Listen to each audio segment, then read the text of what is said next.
A lo largo de las décadas, Star Trek se ha convertido en algo más que una serie de televisión. Es un fenómeno cultural, pero detrás de escena.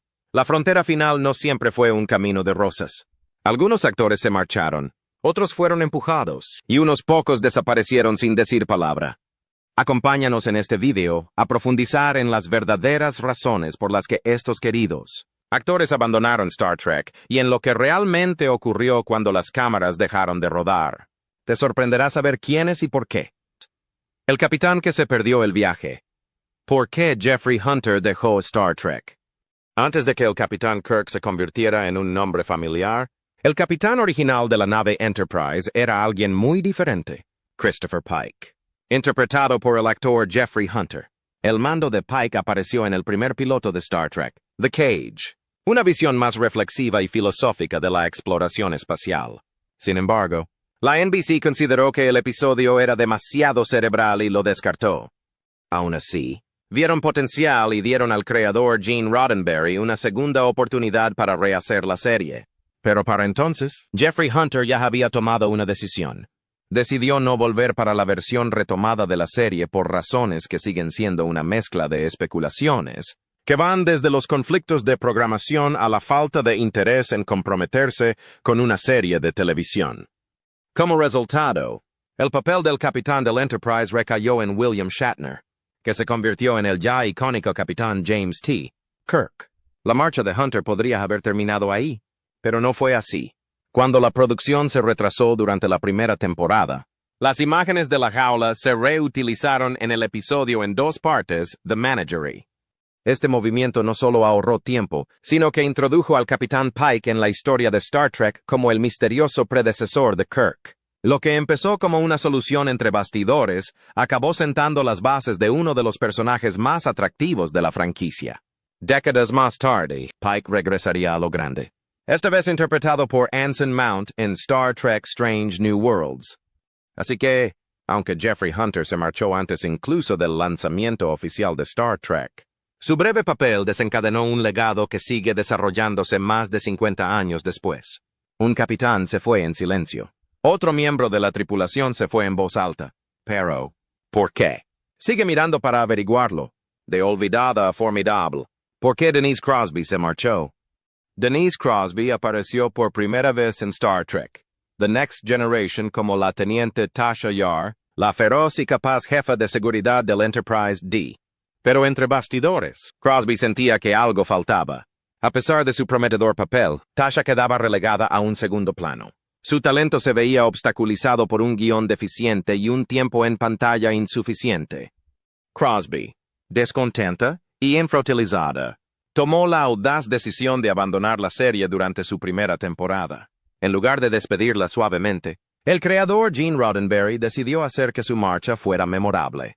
Tasha fue asesinada de forma abrupta e inesperada en el episodio 23, La piel del mal, dejando atónitos a los fans y consolidando su salida como uno de los momentos más comentados de la temporada. Sin embargo, el viaje de Denise Crosby a Star Trek no terminó ahí. Más tarde regresó a la serie, no solo en flashbacks y realidades diferentes, sino también en un nuevo y atrevido personaje que ayudó a desarrollar.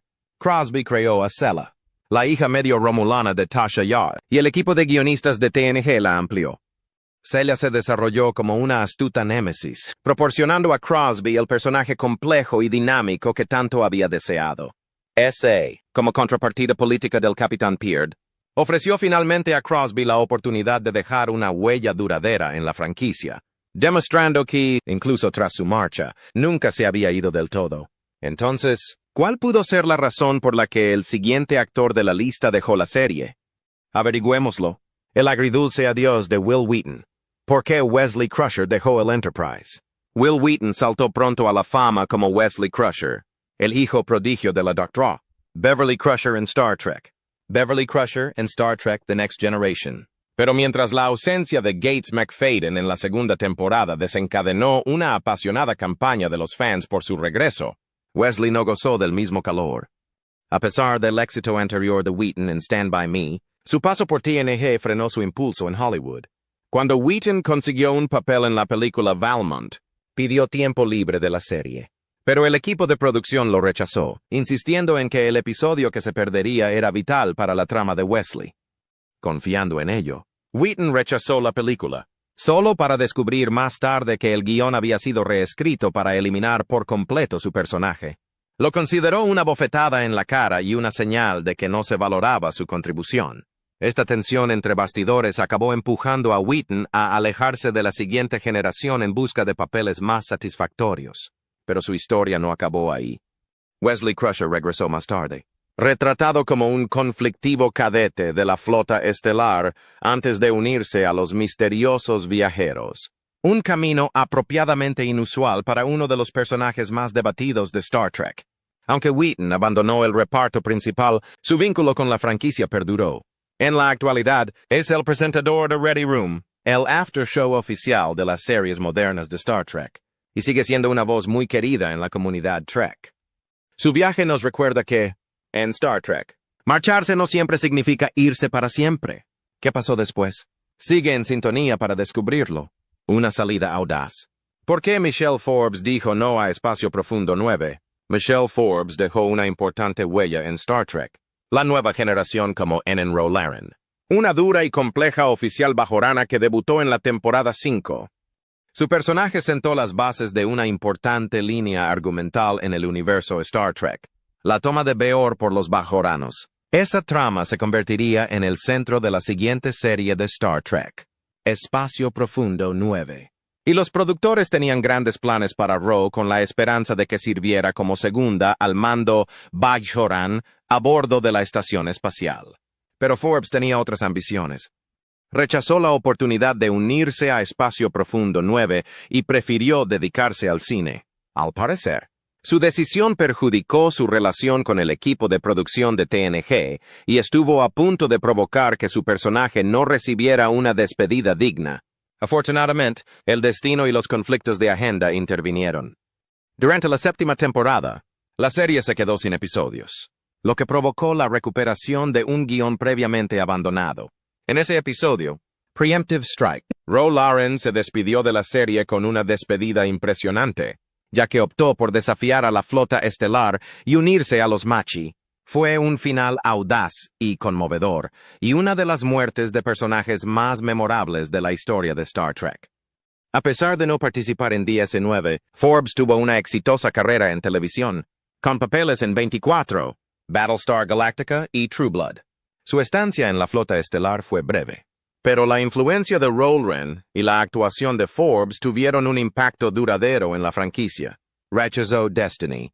¿Por qué se marchó otra? Sigue mirando para averiguarlo. Detrás del telón. ¿Por qué Terry Farrell dejó Espacio Profundo 9? La salida de Terry Farrell de Star Trek. Deep Space 9 fue una de las despedidas más emotivas de la franquicia, pero no tenía por qué serlo. Farrell interpretó a Jadzia Dax, un personaje favorito de los fans cuya mezcla de sabiduría y fuerza ayudó a dar forma a la identidad de DS9. Pero entre bastidores, la historia era mucho más complicada. A punto de renovar su contrato tras la 6ª temporada, Farrell sintió el peso del exigente calendario de rodaje y pidió un papel más reducido en la última temporada de la serie. En lugar de llegar a un acuerdo, se encontró con la resistencia del productor Rick Berman y de los ejecutivos de Paramount. En entrevistas posteriores y en el documental What We Left Behind, lo que dejamos atrás, Farrell afirmó que se sintió intimidada para que aceptara volver a trabajar a tiempo completo y, finalmente, optó por marcharse cuando su petición fue denegada. Berman ha negado haber cometido ningún delito, pero las consecuencias fueron evidentes. El showrunner Ira Steven Behr, ajeno a las negociaciones, se quedó enfadado y frustrado cuando no tuvo más remedio que asesinar a Jadzia Dax. La ironía. Tras dejar DS9, Farrell consiguió un papel protagonista en la comedia Becker, producida por los mismos ejecutivos de Paramount que no la aceptaron en Star Trek. A pesar de la amargura que rodeó su salida, los fans siguen celebrando el legado de Jadzia como uno de los personajes más queridos de DS9, y la historia de Farrell sigue siendo un duro recordatorio de cómo las tensiones fuera de la pantalla pueden dar forma al destino de los héroes en pantalla. Una actriz se fue por decisión propia. ¿Acaso la siguiente se vio obligada a abandonar? Averigüémoslo. La desaparición del Doctor. ¿Por qué Gates McFadden fue expulsado de repente? Los fans se sorprendieron cuando la Dear Beverly Crusher abandonara Star Trek The Next Generation tras solo una temporada. Gates McFadden aportó calidez y sofisticación al personaje, anclando el corazón emocional de la serie, especialmente como madre de Wesley Crusher. Sin embargo, su rápida marcha dejó a ambos personajes desamparados, y a mucha gente le pareció extraño que se fuera mientras su hijo permanecía en el Enterprise. Los rumores apuntaban a un conflicto entre McFadden y los productores de la serie, en particular Maurice Hurley, guionista jefe de TNG en aquella época. Años más tarde, en una entrevista con Michael Rosenbaum, McFadden habló con franqueza de aquella difícil época. Cuando se le preguntó si su relación con Hurley había influido en su marcha, declaró abiertamente: «Creo que le hice enfadar». Criticó los primeros borradores de la serie por su visión anticuada de las mujeres y expresó su descontento con la forma en que se representaba la relación de su personaje con Wesley. No paraba de decir: «¿Por qué habré criado a este niño genio?» Sin embargo, cada vez que hay algo, incluso posiblemente serio, son solo los personajes masculinos los que hablan con él. Ella es una científica. No me lo creo. La abrupta marcha de McFadden conmocionó tanto a los fans como a sus compañeros de reparto, y su sustituta, Diana Muldaur, en el papel de la Doctora, Pulaski, tuvo que enfrentarse a un duro reto. Pulaski se enfrentó a una ardua lucha desde el principio. Afortunadamente, la respuesta de los fans ayudó a McFadden a recuperarse. Regresó en la tercera temporada y permaneció en el programa durante toda su duración, apareciendo incluso en las películas de TNG y en Star Trek Picard. Su regreso fue algo más que una decisión de casting. Fue una corrección de rumbo que los fans acogieron con entusiasmo. Una doctora desapareció y otra intervino. ¿Pero por qué tan brevemente? Sigan en sintonía para averiguarlo. Una doctora temporal. ¿Por qué el tiempo de Diana Muldaur en TNG fue tan corto?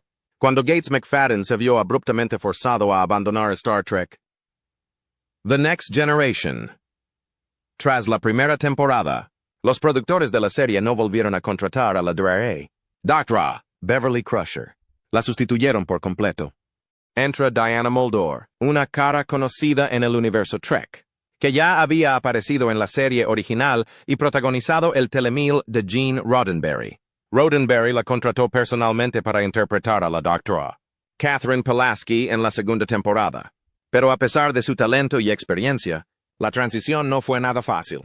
Muldaur se incorporaba a un reparto muy unido y fiel a McFadden, y según los rumores, no fue precisamente recibida con los brazos abiertos. Su personaje, Pulaski, daba una vitalidad directa de la vieja escuela a la enfermería, pero su actitud fría y desdeñosa hacia los datos irritó a algunos espectadores. Aunque se suponía que Pulaski era un tipo diferente de médico, menos amable y más práctico. Los fans acostumbrados a la empatía de Crusher se sintieron decepcionados por el cambio. En cuanto a los motivos por los que Muldaur abandonó la serie tras una sola temporada, los detalles siguen siendo imprecisos. Más tarde mencionó un conflicto de agenda con un telefilm de reunión de MLOUD al comienzo de la tercera temporada de TNG, y para entonces su implicación con la serie había seguido su curso. Lo que comenzó como un favor a Roddenberry fue perdiendo prioridad a medida que su influencia en TNG se desvanecía. Muldaur no miró atrás. Luego tuvo un papel importante en L.A. Law, donde interpretó a Rosalind Chase, un personaje que protagonizó una de las salidas más inolvidables de la historia de la televisión. Su paso por TNG fue breve, pero supuso un capítulo más en una carrera llena de papeles audaces y giros inesperados. De un adiós repentino a otro. ¿Qué pasó realmente con Voyager? Sigue viendo para averiguarlo. El capitán que no fue. La abrupta salida de Genevieve Bold de Voyager. El breve e inesperado papel de Genevieve Bold como capitán original de Star Trek. Voyager es una de las historias de casting más intrigantes de la franquicia. Bold, una respetada actriz de cine conocida por su profundidad emocional, fue seleccionada en un principio para interpretar a la capitana Nicole Janeway en la serie.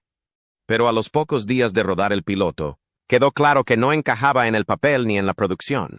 Desde el principio, hubo tensión entre su estilo artístico y las exigencias de Star Trek. Bold quería interpretar a Janeway más como una científica cerebral que como una líder de la flota estelar, una dirección que chocaba con lo que el papel requería. Además, el ritmo de la producción televisiva le resultaba abrumador. Las largas horas de trabajo, los rápidos tiempos de entrega y el denso diálogo técnico resultaron ser demasiado. Antes de que terminara la primera semana de rodaje, Bjold se marchó, diciendo a los productores que simplemente no era adecuada para el papel. Su inesperada marcha puede haber dificultado el lanzamiento de Voyager, pero resultó ser un regalo disfrazado. Los productores no tardaron en recurrir a Kate Mulgrew, que ya había hecho una audición para el papel. Mulgrew, que tiene una presencia imponente y una actuación con los pies en la tierra, intervino y cambió el personaje, que ahora se conoce como Catherine Janeway. Janeway se convirtió en una de las capitanas más conocidas de la historia de Star Trek. La marcha de Bjold es un raro recordatorio de que no todos los trabajos encajan bien, incluso para un actor experimentado. Su experiencia demuestra lo singular y exigente que puede llegar a ser el universo de Star Trek, sobre todo al liderar la carga hacia la última frontera de una estrella desaparecida a la siguiente. ¿Quién era Perseo Kata? Averigüémoslo. La belleza calva Hollywood pasó por alto el efímero periplo de Perseo Kambata en Star Trek. Durante los inciertos años 70, Paramount coqueteó repetidamente con la idea de resucitar Star Trek. Uno de los intentos más prometedores fue una nueva serie titulada Star Trek II, ahora recordada por los fans como Phase 2. Se suponía que iba a reunir al reparto original para una nueva aventura televisiva, y todos firmaron excepto Leonard Nimoy. Para llenar el hueco en forma de gallo, los productores introdujeron nuevos personajes: el lógico teniente Jan, el apasionado comandante Decker y la misteriosa navegante, la teniente Ilia, una deltana dotada de poderes empáticos y agudas habilidades matemáticas. Ilia iba a ser una figura central de la serie. Los productores eligieron a Perseus Kata, antigua Miss India femenina, para dar vida al personaje. Se escribieron varios episodios con ella en mente, incluido uno titulado The Child, que Star Trek The Next Generation adaptaría más tarde. Pero antes de que las cámaras pudieran rodar, el estudio canceló la cadena y, con ella, la serie. Paramount, decidida a sacar provecho de sus esfuerzos, transformó el piloto de 2 horas en un largometraje, Star Trek The Motion Picture. Nimoy volvió como Spock, dejando a Addison al margen. Ilia y Decker, las dos caras nuevas, se redujeron en gran medida a peldaños narrativos, sacrificados en última instancia a la misteriosa entidad V'Ger en un giro final metafísico que preservó el protagonismo de Kirk, Spock y McCoy. El paso de Perseo Kambata por la franquicia fue breve, pero no carente de impacto. Según la biografía de Sherilyn Connie, que presenta Perseo Kambata, la actriz no quedó destrozada por la experiencia. El rodaje había sido agotador, y la fijación de Hollywood por su cabeza rapada eclipsó su talento. Aunque no volvió a Star Trek, su audaz interpretación de Ilia dejó una impresión duradera. Uno de los primeros intentos de mostrar una protagonista femenina realmente alienígena en la franquicia. De un breve protagonismo a una silenciosa despedida. ¿Qué rompió a Grace? Siga mirando para averiguarlo. La silenciosa salida de Janice Rand. El doloroso viaje de Grace Lee Whitney. Incluso antes del estreno de Star Trek en septiembre de 1966, el destino de Grace Lee Whitney como la Yankee Janice Rand ya estaba sellado. Su personaje, que ayudaba al Capitán Kirk con aplomo y capacidad, fue eliminado de la serie tras solo un puñado de episodios. En sus valientes memorias, The Longest Trek, My Tour of the Galaxy, Whitney reveló que su marcha fue mucho más que una decisión creativa. Reveló que había sido agredida sexualmente por un individuo al que solo identificó como ejecutivo de los estudios Delu. Whitney creía que la habían despedido porque su presencia habría sido un recordatorio constante de su talento. Officialmente, sin embargo, la razón era presupuestaria. Un memorándum de casting de finales de agosto de 1966, pocas semanas antes de su agresión, muestra que Whitney, uno de los actores secundarios mejor pagados, estaba siendo considerado para ser despedido o para una renegociación de contrato debido a su limitado tiempo en pantalla. Gene Roddenberry expresó posteriormente su profundo pesar por haber eliminado a Rand de la serie. De hecho, menos de 2 meses después de que la despidieran, planteó la idea de traer de vuelta a Whitney en un papel de invitada, pero esa idea nunca se materializó. y Rand desapareció de la misión original de 5 años de Star Trek. Años más tarde, Rand tuvo un regreso silencioso pero significativo. Whitney retomó el personaje en Star Trek, The Motion Picture, e hizo breves apariciones en las películas 3, 4 y 6. También apareció por última vez en el episodio Flashback de Voyager, un momento que honró tanto al personaje como a la actriz. Grace Lee. Whitney falleció en 2015, tras haber superado hace tiempo los dolorosos capítulos de su viaje. Como dijo una vez a este autor durante un almuerzo en 2012. Había encontrado el cierre, un final tranquilo y digno para una historia que merecía algo mejor.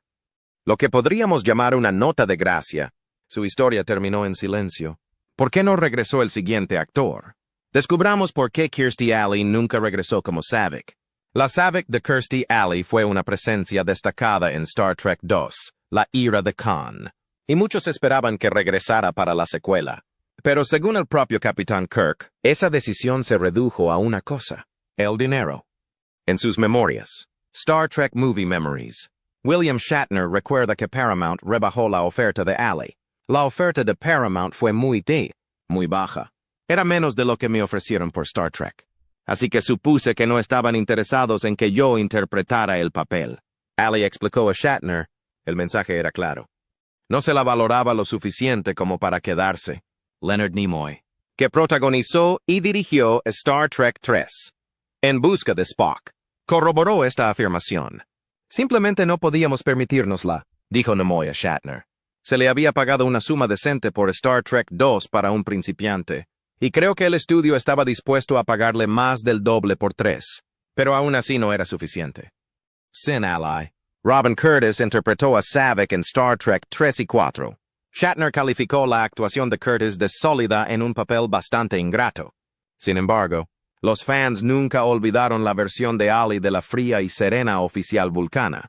Irónicamente, Alley sustituiría más tarde a otra actriz, Shelley Long, en Cheers, después de que ésta abandonara la serie para dedicarse al cine.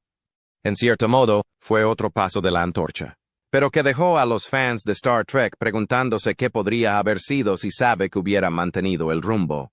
Una salida levantó cejas. ¿La siguiente sorprendió aún más a los fans? Permanezcan atentos para descubrir por qué Jennifer Lyon abandonó Star Trek. Voyager. Jennifer Lyon dejó Star Trek Voyager después de 3 temporadas a pesar de que Keyes era un personaje central y prometedor.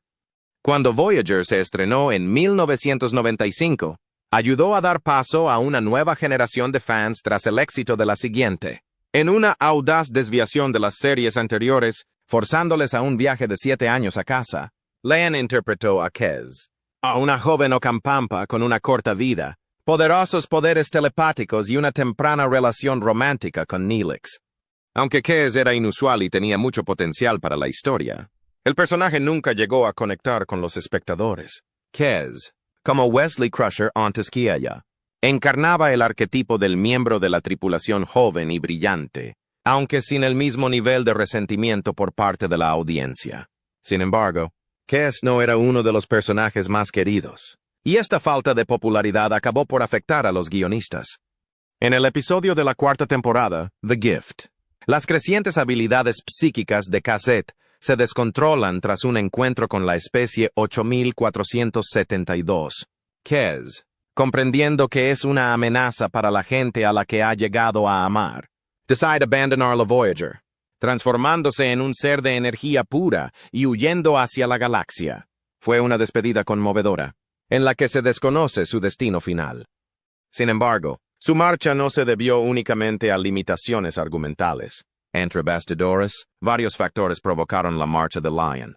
Los directores de la serie, Rick Berman y Jerry Taylor, admitieron posteriormente que el romance con Neelix Keyes fue un error, y que, a pesar del talento de Lyon, los guionistas habían llegado a un callejón sin salida creativo.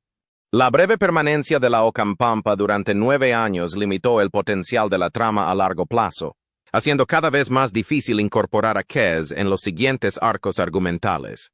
No obstante, la actuación de Lynn fue muy aplaudida tanto por los fans como por los miembros del reparto. Muchos otros consideraron que su marcha también hizo posible la introducción de 7 de 9, interpretada por Jerry Ryan. Un movimiento que cambió radicalmente la serie y aumentó sus índices de audiencia. Puede que Kes no haya tenido la resistencia de otros personajes de Star Trek, pero su marcha sigue siendo uno de los momentos más melancólicos de la historia de Voyager. Una advertencia de que incluso piezas prometedoras pueden perderse si las estrellas creativas no se alinean.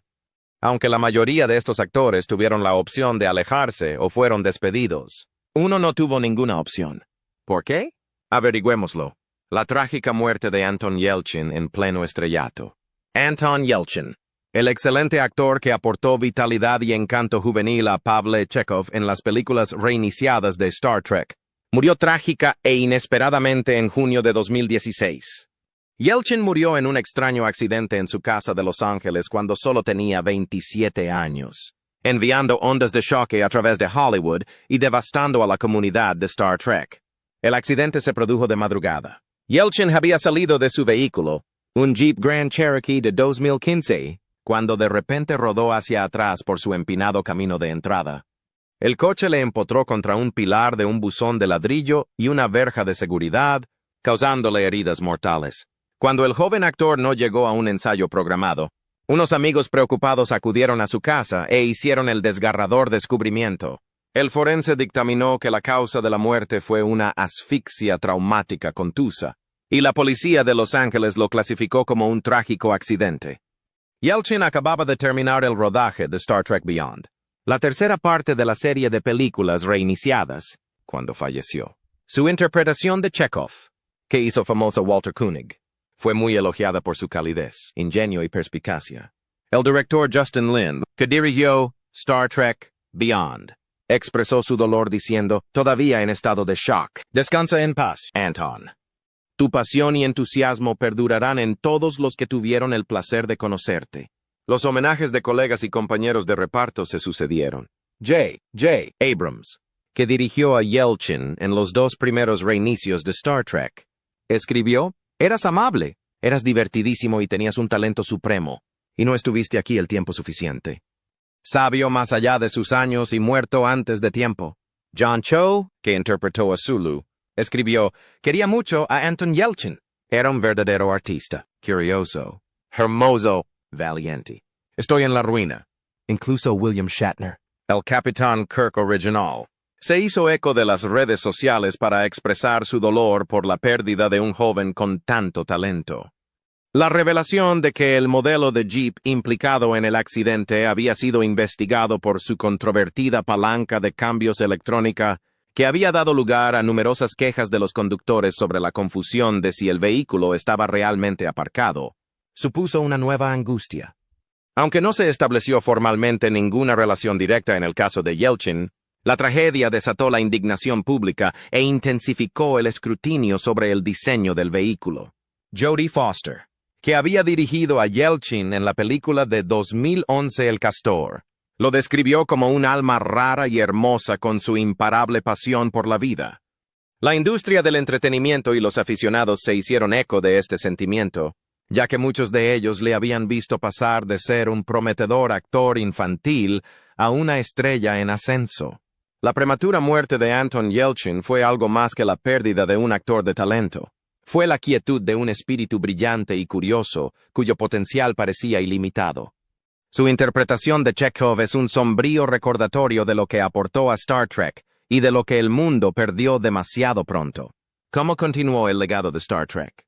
Siga en sintonía para descubrirlo. El legado de Star Trek. Star Trek es más que una serie de televisión. Es un fenómeno cultural que se ha expandido audazmente más allá de sus raíces de los años 60. La marca, fundada por Gene Roddenberry, comenzó con una única serie, y desde entonces ha crecido hasta convertirse en uno de los imperios mediáticos más reconocibles y rentables de la historia. Su influencia se extiende ahora a la televisión, el cine, la literatura, los cómics, los videojuegos e incluso el lenguaje, llegando a generaciones de aficionados e influyendo en el panorama de la ciencia ficción y la cultura popular. La primera serie de Star Trek se emitió en la cadena canadiense CTV el 6 de septiembre de 1966 y 2 días después en la NBC.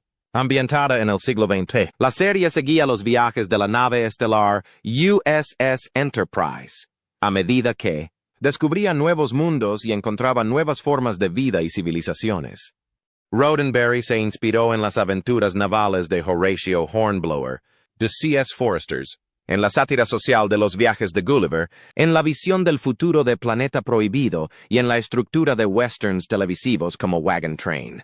Su diseño servía tanto de aventura espacial como de foro de reflexión filosófica sobre la naturaleza humana. Tras ser cancelada después de solo 3 temporadas, Star Trek se negó a caer en el olvido. Fue resucitada en forma de serie de animación y 6 largometrajes, reuniendo al reparto original. A finales de la década de 1980, un renacimiento televisivo tomó vuelo con la nueva generación, ambientada un siglo después de la original.